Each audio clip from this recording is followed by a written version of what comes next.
शुरू करता हूँ अल्लाह के नाम से जो बड़ा मेहरबान नहायत रहम करने वाला है। एक बूढ़ी औरत बड़ी सी गठरी उठाए कहीं जा रही थी। गठरी वजनी थी। वो बूढ़ी औरत थक कर दरख्त के नीचे बैठ गई। कई लोग वहाँ से गुजरे।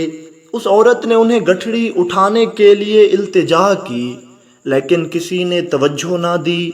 इतने में एक इंतहाई नूरानी शख्सियत का हामिल खूबसूरत नौजवान तशरीफ़ लाया और पूछा, अम्मा इस रास्ते में क्यों बैठी हो? वो बूढ़ी औरत बोली, बेटे यहाँ से नकल मकानी करके 2 मील दूर जो पहाड़ वाली बस्ती है वहाँ जा रही हूँ, लेकिन अब थक गई हूँ, गठड़ी उठाई नहीं जाती। नौजवान ने फरमाया, कोई बात नहीं अम्मा, ये गठड़ी मैं उठा लेता हूँ। चलो तुमने जहाँ जाना है तुम्हें छोड़ आता हूँ। वो बूढ़ी औरत खुश हो गई और जवान के साथ साथ चलने लगी। खूब दुआएं देने लगी, बेटे तुम किसी नेक माँ बाप के बच्चे हो, खुदा तुम्हें खुश रखे। चलते चलते उस बूढ़ी औरत की मतलूबा बस्ती आ गई।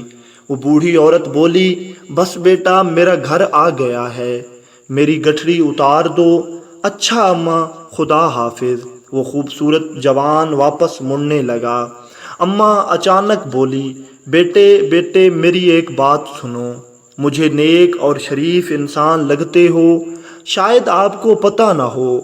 आपको एक पते की बात बताऊं, अबू जहल ने मुझे बताया है कि इस शहर में एक जादूगर है जो हमारे बुतों को बुरा भला कहता है।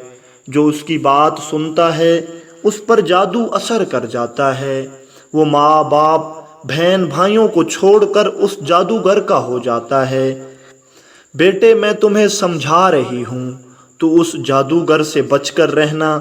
जवान को नसीहत करने के बाद बूढ़ी औरत बोली, बेटा तू बहुत नेक इंसान लगता है, बता तेरा नाम क्या है, फिर कभी मुझे ज़रूरत पड़ी तो तुझे बुला लूँगी।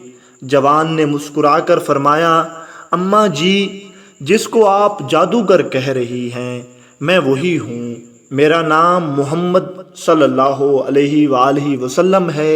मैं बुतों को छोड़कर एक खुदा की इबादत के लिए बुलाता हूँ। अम्मा हैरानी से बोली, क्या कहा? बेटा वो आप ही हो। बेटे आप वही हैं। आपकी नूरानी सूरत देखकर मुझे यकीन हो गया कि आप सच्चे पैगंबर हैं। मुझे जल्दी से कलमा पढ़ाकर मुसलमान बना दीजिए।